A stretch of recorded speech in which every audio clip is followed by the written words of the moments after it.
I'm kind of grateful that there's not another iPad Pro coming out before the end of the year, because we don't need one. I don't care if you keep sitting on them and bending them all over the place. Whatever, the point is the iPad Pro is way ahead of its time. Definitely, it could use some improvements, but if you look at the history of iPad Pro launches, they usually don't happen annually, so I'm glad that they didn't accelerate that and release one last month, which there were rumors of happening, but today we're just talking about what's eventually coming to the iPad Pro. I know what you want. Wheels. Yeah, you want to turn that thing into a skateboard? Or maybe if you get the iPad mini, you can turn it into rollerblades. Either way, we're talking about what the next-gen iPad Pro is going to be rocking, what we know so far. And no, it's not soon. It's just what I feel like talking about right now. Let's begin.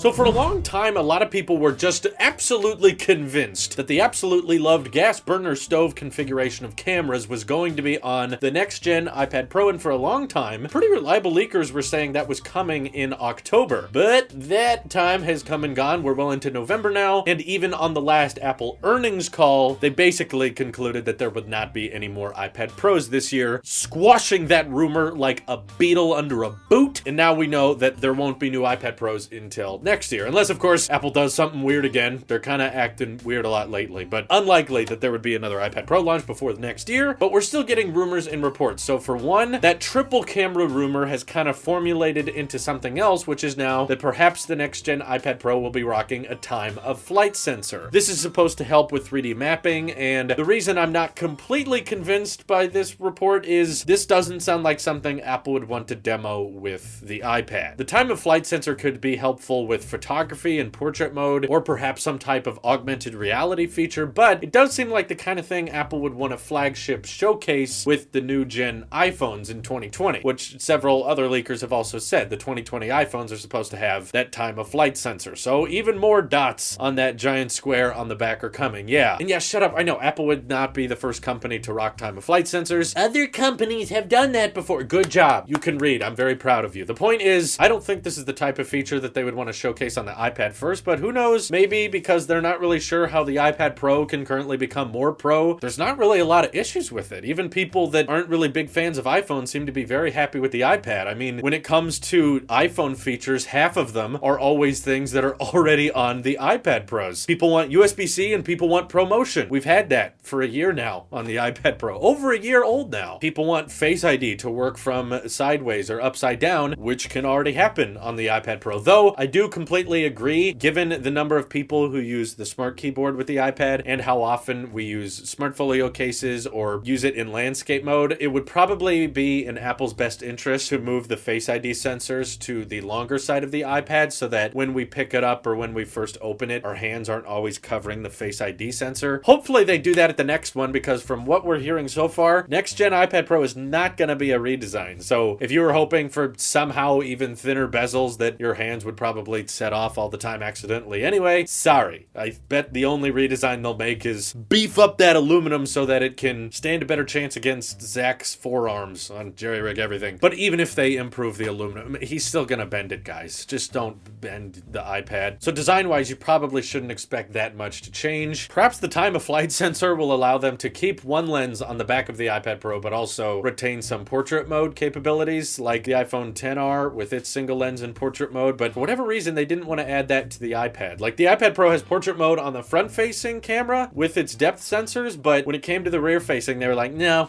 portrait mode for you. Like we've always said for years, people don't really care that much about tablet photography. But at this point, with the iPad and iPad OS working so well, you can have mouse support now. You have a file system, it supports external drives. There's very little places they can go with it, and that's why most leakers right now are just saying it'll have a better CPU, the A13X chip, already one of the most powerful ARM CPUs in the world. Now they're gonna up it again and be even faster. Hopefully that means I can hit 120 hertz in Ocean Horn 2 playing Apple Arcade. Nah, just kidding. I'm gonna cancel that before the trial runs out. But one other leak that doesn't sound like something that's probably going to be on the next gen iPad Pro was that Apple was going to try to adopt a mini LED display. No, sadly that doesn't mean OLED, but no, the same type of display tech that we saw in the Pro Display XDR, which essentially means means they want next generation iPads to have extreme dynamic range. So yeah, we saw XDR on the Pro display, now we saw it on the iPhone, now we're gonna get a Pro Motion Super Retina XDR display for the iPad. Oh my god, the mouthful on these things. Imagine having a mouthful of marbles while trying to read all these tech specs. But yeah, aside from that, all we really know is that Apple is probably toying around with the camera on the iPad Pro, whether or not it's to demo some type of AR glasses sneak peek or next generation AR kit experience. This is about all we got. This is all we have about to work with, which I think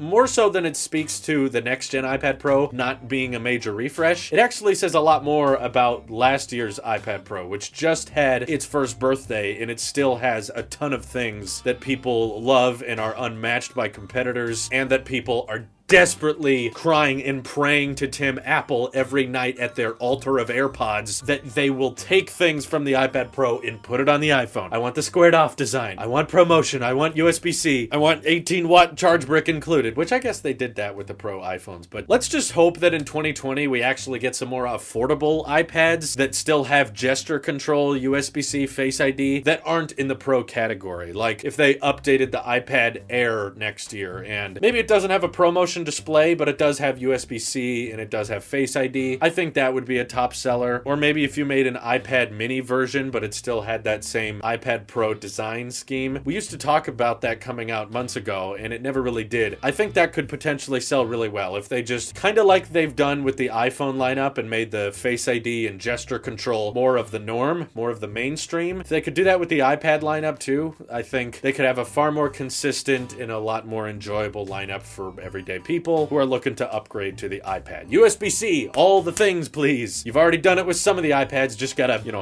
kill the bull. What's the expression? Bury the axe, or a hatchet, that's what it is. I'm very with it. I'm no boomer. Anyway, let me know what you guys would like in the next gen iPad Pro. I know there's not one coming soon, but we haven't talked about it in a while and my voice is getting high. So hit me up on Twitter or join our Discord and we can chat more about it there. This is your Apple Sheep here, and when will they add slow fees to the iPad? Top requested feature right now, slow fees. Best feature of 2019, hands down, no exception. I'm done.